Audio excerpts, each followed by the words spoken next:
नमस्कार, स्वागत है आपका हमारे YouTube channel study circle with BP में। बात कर रहे हैं मध्य प्रदेश शिक्षक भर्ती वर्ग 2 और वर्ग 3 की चयन परीक्षा के बारे में। वर्ग 2 वर्ग 3 की चयन परीक्षा बहुत जल्द होने वाली है। वर्ग 3 का रिजल्ट भी आ चुका है, तो बहुत जल्द जो है उसकी नोटिफिकेशन भी आ जाएगा चयन परीक्षा का। अभी वर्ग 2 चयन परीक्षा का जो नोटिफिकेशन आया है, और वर्ग 3 के लिए खेल, गायन वादन और संगीत के पदों के जो पद हैं उसके बारे में हम चर्चा करने वाले हैं। जो है अभी जो है पुनः से आवेदन होना स्टार्ट होने हैं 10 मार्च से 17 मार्च तक।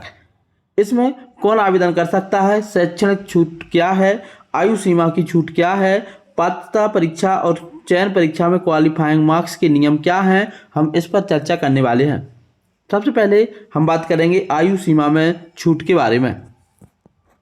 साथियों, आयु सीमा के छूट के बारे में यदि बात की जाए तो वैसे तो फॉर्म भरने के लिए न्यूनतम आयु जो है आपकी 21 वर्ष कम से कम होनी चाहिए। यदि आप फॉर्म भरने जा रहे हैं तो 1 जनवरी 2024 को आपकी आयु कम से कम 21 वर्ष होनी चाहिए। लेकिन बहुत सारे लोग हैं जो ओवर एज होने की कगार पर हैं, तो इसके लिए जो अधिकतम आयु का प्रावधान है वह क्या है। अधिकतम आयु के प्रावधान में देखा जाए तो यूआर कैटेगरी से जो आयु है वह आपकी 40 वर्ष पुरुष के लिए,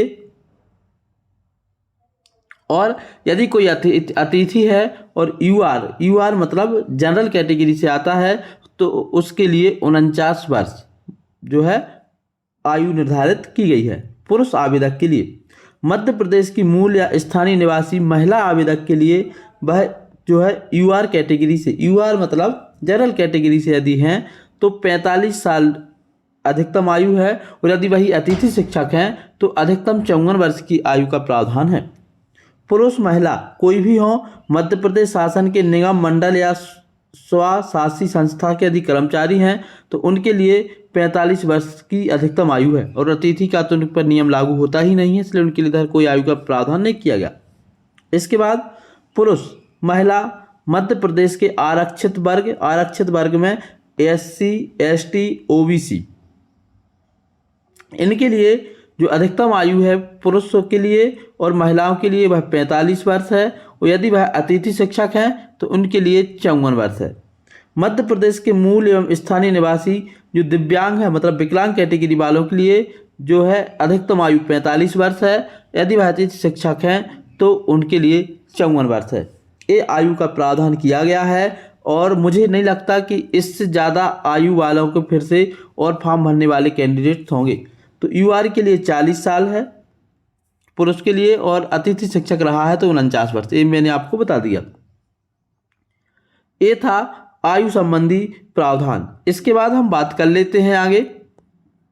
दूसरा जो हम नियम देखने वाले हैं वह आपकी परसेंटेज को लेकर के है।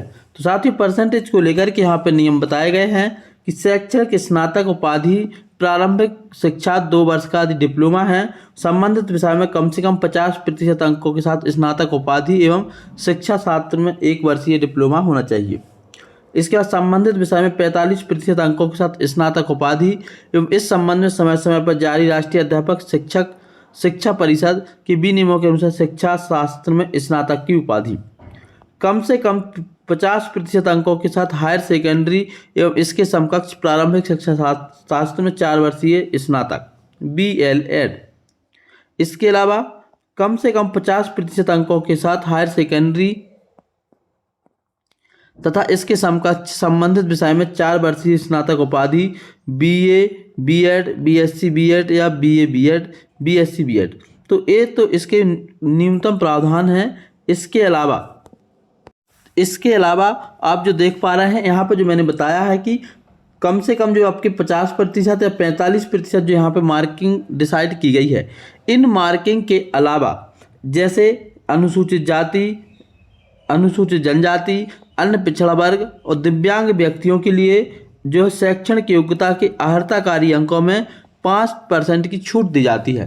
तो ये 5% की छूट का मतलब ये है कि यदि यहाँ पर ये लिखा हुआ है कि संबंधित विषय में कम से कम 50% अंकों के साथ स्नातक उपाधि एवं 1 वर्षीय BEd, तो यदि यहाँ पर 50% की जगह इनकी 45% है तो इनको फॉर्म भरने का मौका मिलेगा। जहाँ पर ये 50% डिसाइड किया गया है, यहाँ पर यदि इस कोर्स में इनकी 50 की जगह यदि 45% हैं और जहाँ पे 45 बताया गया है, यदि यहाँ पर इनके 40% हैं तो इनको फॉर्म भरने का मौका मिलेगा।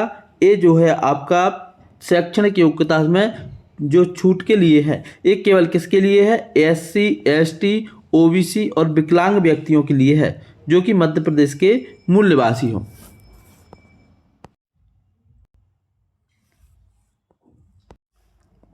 यहाँ पर जो है शिक्षक पात्रता परीक्षा में अर्ह होने के लिए प्रवर्गवार न्यूनतम अंकों का प्रतिशत ही बताया गया है। एक पात्रता परीक्षा में पास होने के लिए जो है अंकों का डिसीजन था कि SC ST OBC और जनरल में ऐसे कैंडिडेट जिनका EWS का सर्टिफिकेट है उनके लिए 50%, मतलब जो 150 नंबर का पेपर हुआ था, 150 में से कम 75 अंक होना अनिवार्य है।